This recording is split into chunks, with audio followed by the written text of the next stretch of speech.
Bharatiya Janata party और सहयोगी दल ही, एनडीए ही भारत को सुरक्षा दे सकती है, सुरक्षा दे सकती है। और किस रूप में दे सकती है, इसका मॉडल मैं आपको बताता हूं। उत्तर प्रदेश में मैं पिछले 7 वर्ष से चीफ मिनिस्टर हूं। 7 वर्ष में उत्तर प्रदेश में तो 6.5 करोड़ मुस्लिम आबादी है। आपने कभी वहां दंगा सुना है क्या? 7 वर्ष में कोई दंगा नहीं हुआ, कोई दंगा नहीं, कोई कर्फ्यू नहीं, दंगा भी नहीं, कर्फ्यू भी नहीं। और साथ साथ जितने भी बड़े बड़े माइक लगे हुए थे ना ऊपर, वे सब उतार करके रख दिए गए हैं। सड़क पे कोई नमाज नहीं होती है, अब कोई सड़क पे नमाज नहीं होती है। और मैं आपसे कहने के लिए आया हूं, आपसे ये कहने के लिए आया हूं मैं, बहन और भाइयों, अगर हमने अयोध्या में रामलला को विराजमान किया है तो जितने दंगाई थे, जितने बड़े बड़े माफिया कांग्रेस ने और समाजवादी पार्टी ने वहां पाले हुए थे, इन सब की हमने राम नाम सत्य है की यात्रा भी निकाल दी है। ये सब निकल गए, सब गायब हो गए। कुछ लोग तो बोलते थे कि साहब बस हमें जेल डाल दीजिए। हमने कहा जेल नहीं, तुम्हारी जगह तो जहन्नुम है, जहन्नुम। कांग्रेस का वरासत टैक्स या औरंगजेब का जजिया कर है। औरंगजेब की आत्मा घुस गई है कांग्रेस में, और इसलिए बहनों और भाइयों, क्या औरंगजेब को यह देश बर्दाश्त करेगा क्या? महाराष्ट्र बर्दाश्त करेगा क्या? क्या आप इसको स्वीकार करेंगे क्या? और इसीलिए मैं आपसे कहने के लिए आया हूं, कांग्रेस को स्वीकार नहीं करना है, कांग्रेस को एक सिरे से खारिज करना है। एक कांग्रेस और इसके सहयोगी सारे लोग एक जैसे हैं, जैसे कांग्रेस वैसे सहयोगी, वे सभी के सभी लोग इसी प्रकार के कार्य में लिप्त हैं। आज तो मैंने सुना, आज तो मैंने इस बात को देखा, मैं एक समाचार पत्र पढ़ रहा था और समाचार पत्र में मैं देख रहा था कि किस तरीके से इनके द्वारा चुनाव प्रचार किया जा रहा है और चुनाव प्रचार में किस प्रकार की बातों का यहां पर खुलासा किया जा रहा है। ये मैं मुंबई का ही देख रहा था, और मुंबई में मैं देख रहा था कि मुंबई में एक प्रत्याशी है, यानी मुंबई ब्लास्ट का 1993 का जो दोषी है, उसका एक अभियुक्त दोषी, जो दोषी है इकबाल मूसा, वह इंडी गठबंधन के प्रत्याशी के लिए वोट मांगते हुए दिखाई दिया है। अब आप मुझे बताओ, क्या आप मुंबई ब्लास्ट के अपराधियों को स्वीकार करेंगे क्या? जिन लोगों ने हजारों लोगों को मारा हो, जिन लोगों ने हजारों करोड़ की संपत्ति को नुकसान पहुंचाया हो, वे खुलेआम वोट मांगे, क्या इसको हम स्वीकार करेंगे? बहनों और भाइयों, एक बात बताऊं मैं आपको, ये जो कांग्रेस है ना, हमें एक गफलत छोड़ देनी चाहिए कि ये कांग्रेस महात्मा गांधी वाली कांग्रेस है। ये महात्मा गांधी वाली कांग्रेस नहीं है। ये कांग्रेस वह कांग्रेस नहीं जिसको सरदार पटेल ने, लोकमान्य तिलक जी ने जिस कांग्रेस को नेतृत्व दिया था, ये कांग्रेस सोनिया कांग्रेस है, सोनिया कांग्रेस, राहुल कांग्रेस है। ये कांग्रेस अब इसका जो परिवर्तित रूप है, ये परिवर्तित रूप इसका क्या है? ये परिवर्तित रूप है, यह अपने आप तो कुछ कर नहीं सकती, इसने किया भी नहीं है, ये करना भी नहीं चाहती है, लेकिन यह इसका जो घोषणा पत्र है, इलेक्शन मैनिफेस्टो जो इन्होंने जारी किया है, अगर इनके इलेक्शन मैनिफेस्टो को अगर आप देखेंगे तो बहनों और भाइयों, आपको लगेगा कि ये मुस्लिम लीग का मैनिफेस्टो है, कांग्रेस का नहीं लगेगा।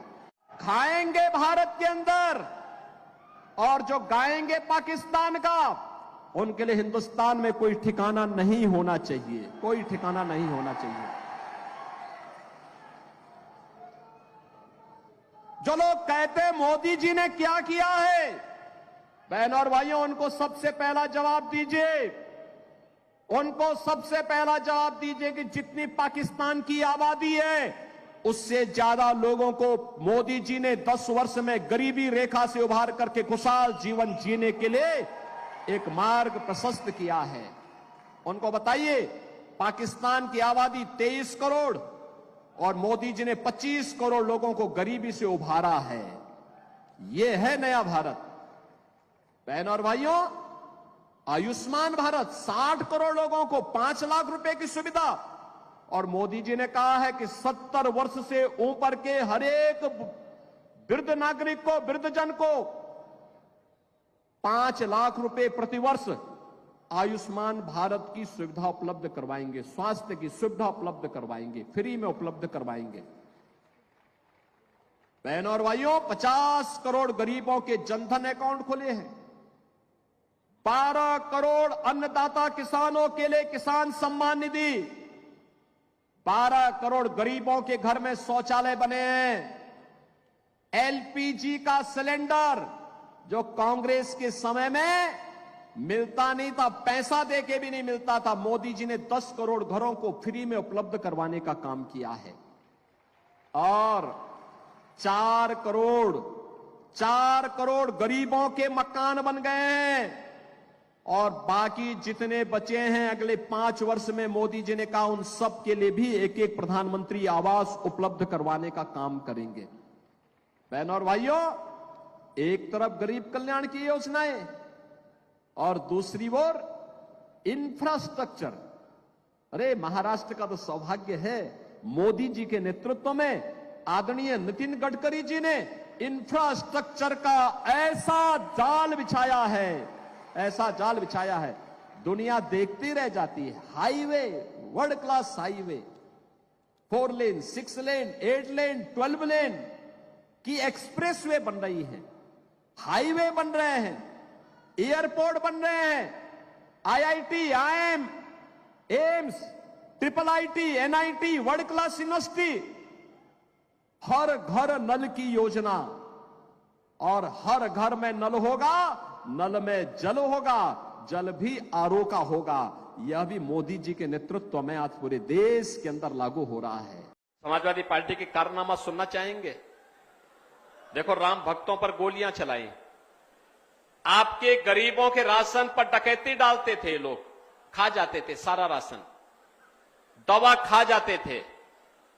और बहनों और भाइयों, यही नहीं करते थे, इनके समय में जितने भी सामाजिक न्याय के प्रतीक दलित महापुरुष हुए, उन सबके जितने भी नाम पर, उनके नाम पर संस्थान थे, उनका नाम समाजवादी पार्टी ने हटा दिया था। जैसे लखनऊ के भाषा विश्वविद्यालय का नामकरण ये कांसीराम जी के नाम पे था, समाजवादी पार्टी ने हटा दिया। कन्नौज के मेडिकल कॉलेज का नाम बाबा साहब भीमराव अंबेडकर के नाम पे था, समाजवादी पार्टी ने हटा दिया, नाम हटा दिया। मैंने फिर से नाम बाबा साहब भीमराव अंबेडकर का कर दिया। मैंने कहा बाबा साहब भीमराव अंबेडकर भारत के संविधान के शिल्पी हैं, ये मेडिकल कॉलेज उन्हीं के नाम पे होगा। सहारनपुर के मेडिकल कॉलेज का नाम कांसीराम जी के नाम पे था, इन्होंने वो नाम भी हटा दिया। याद करिए, समाजवादी पार्टी के अध्यक्ष जब प्रदेश के मुख्यमंत्री थे, तब बहनों और भाइयों, इन्होंने पहला वक्तव्य क्या दिया था? इन्होंने कहा था कि ये जितने भी दलित महापुरुषों के जितने स्मारक हैं सबको मैं तोड़ूंगा। वो तो हमने कहा तोड़ोगे तो सरकार को उखाड़ फेंक डालेंगे। बहनों और भाइयों, मैं जब यहां पे आता हूं, यहां के बारे में सुनता हूं, मुझे बहुत आश्चर्य होता है कि छत्रपति शिवाजी महाराज की पावन धरा में, जब इस देश में मुगलों का आतंक था, उनका वर्चस्व था, उस कालखंड में छत्रपति शिवाजी महाराज ने हिंदवी स्वराज की स्थापना की थी।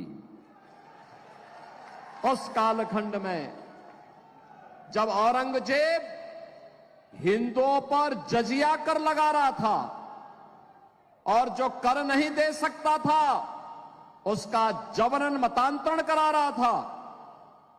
उस कालखंड में औरंगजेब के दंभ को चकनाचूर करके छत्रपति शिवाजी महाराज ने हिंदवी स्वराज का झंडा बुलंद करने का काम किया था और हिंदुस्तान के माथे को गर्व के साथ ऊपर उठाने का कार्य किया था।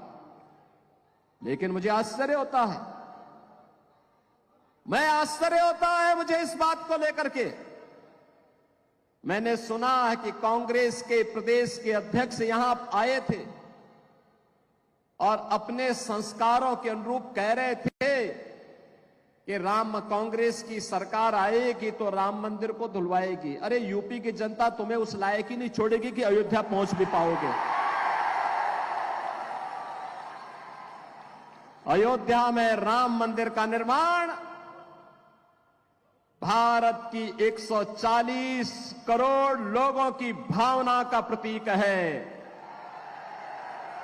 भारत के अंदर जब हमारा महाराष्ट्र देश के अंदर के सभी लोग मिलकर के मोदी जी के नेतृत्व में अपने वोट की कीमत को समझे हैं और मोदी जी का यशस्वी नेतृत्व उन लोगों ने स्वीकार करके मोदी जी को भारत का प्रधानमंत्री बनाया, तब कांग्रेस के कलंक को समाप्त करते हुए मोदी जी ने अयोध्या में राम मंदिर के निर्माण का मार्ग प्रशस्त किया है और आज तो अयोध्या में रामलला विराजमान हो गए हैं।